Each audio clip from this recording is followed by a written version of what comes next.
I'm here today with Nico Fournier, who is the head of volcano monitoring at GNS Science, and he's here to talk to us about Whakaari volcano and how GNS monitor the volcano.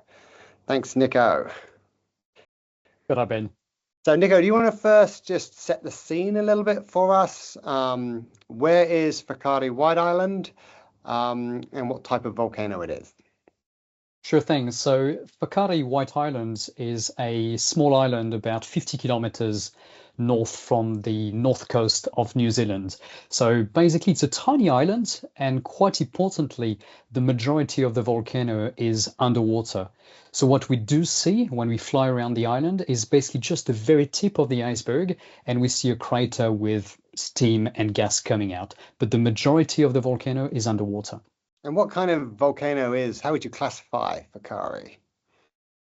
Whakaari is probably called a stratovolcano, and what that means, it means that it's a volcano that's been erupting on and off for hundreds of thousands of years, creating basically layers of volcanic rocks through time, and sometimes collapsing and sometimes basically building up again. Great, and it's had a really interesting history of interactions with humans like us.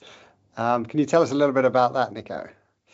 So from what we understand, Whakaari in Te Reo Māori means broadly exposed to view. So as a bit of a beacon, if you wish, something that people can see from afar. It was renamed by Captain Cook as White Island in 1769. And that's really about the color of the island, which is quite white in color and quite light colored. So it's been used, believe it or not, for sulfur mining in the mid-19th century.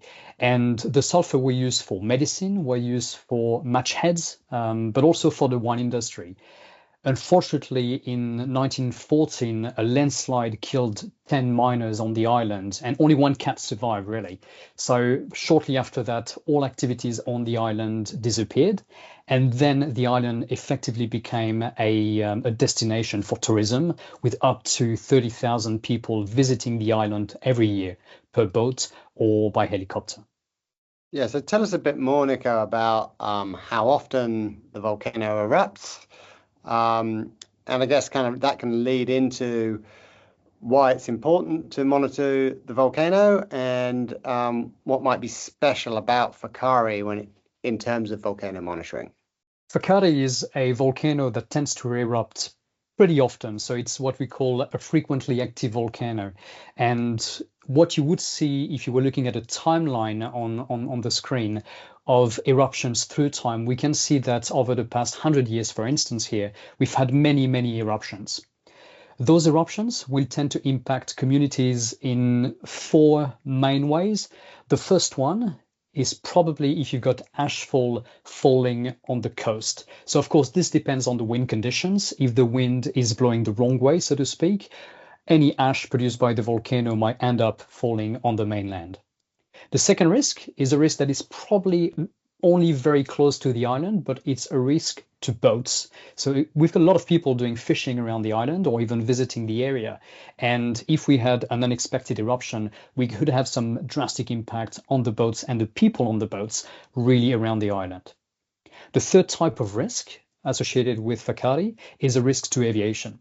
So this is whenever there is an eruption, ash will be spewed up in the air, and that ash could actually drastically affect aircraft. So whether it's planes or helicopters. So that risk to aviation is actually quite an acute one because those eruptions come with very little warning. So there is a system in place to try to communicate any increase in activity to the aviation industry.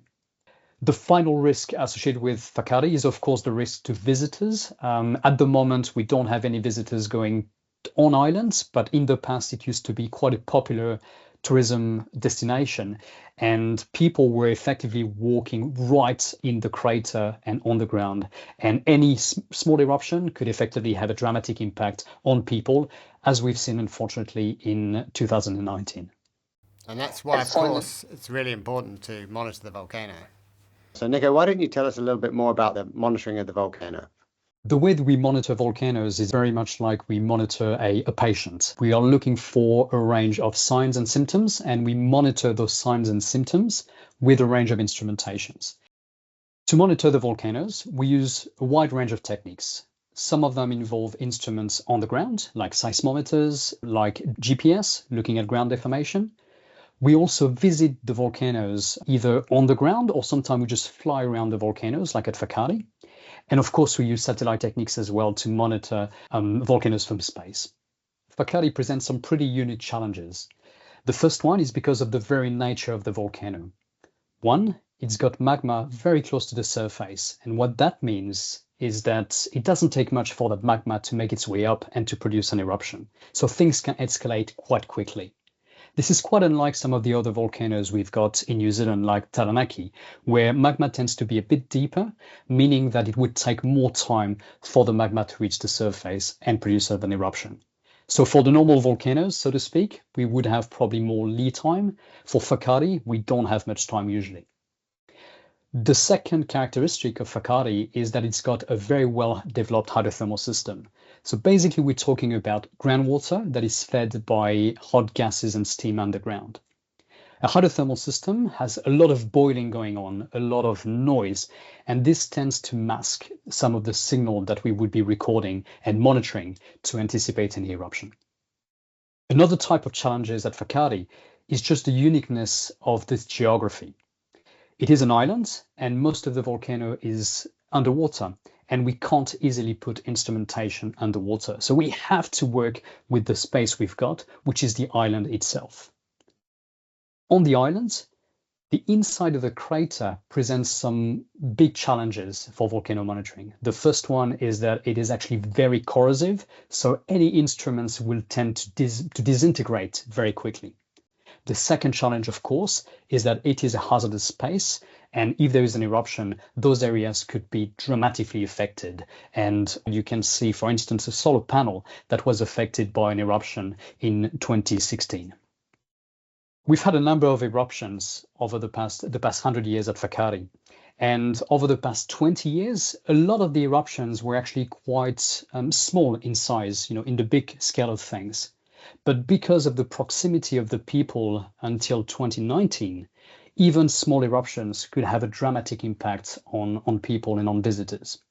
So the type of hazards that have been associated with those eruptions included what we call ballistics, so basically flying rocks, included pyroclastic flows, so those hot surges of gas, ash, and blocks, and also shock waves that would actually create a huge difference in pressure and push things out of the way as the volcano erupted.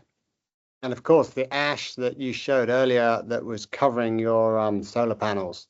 So the impact of ash can be quite varied depending on the distance we are from the volcano. So for the areas on the island, a lot of the ash tends to be produced by the pyroclastic flows, and they can impact some of our instrumentation. So typically, our solar panels, which are quite close to the crater, can get absolutely plastered by ash, as you can see on the images. As you move further away from the volcano, so typically kilometers away, the ash is more deposited by the wind. So the ash gets up in the air and the wind carries the ash away from the island, and then it falls down after a little while. So this is something that can affect areas even quite far away, sometimes tens of kilometers. Of course, those are not fatal. They're not something that will be killing you, but they are something that could be affecting breathing, for instance, for people with pre-existing conditions. Yeah, thanks. So, Nico, tell us a little bit about how the volcano alert level system was used in practice at Whakaari, and maybe some of the information that you put into some of those volcano alert bulletins. We use a range of tools to communicate the level of activity at Whakaari. One of them is the volcanic alert level system. So it's a level system that goes from 0 to 5. And what happened in 2019 prior to the eruption is the volcano was usually around level 1, and we had signs that the volcano was more active at the time, months prior to the eruption.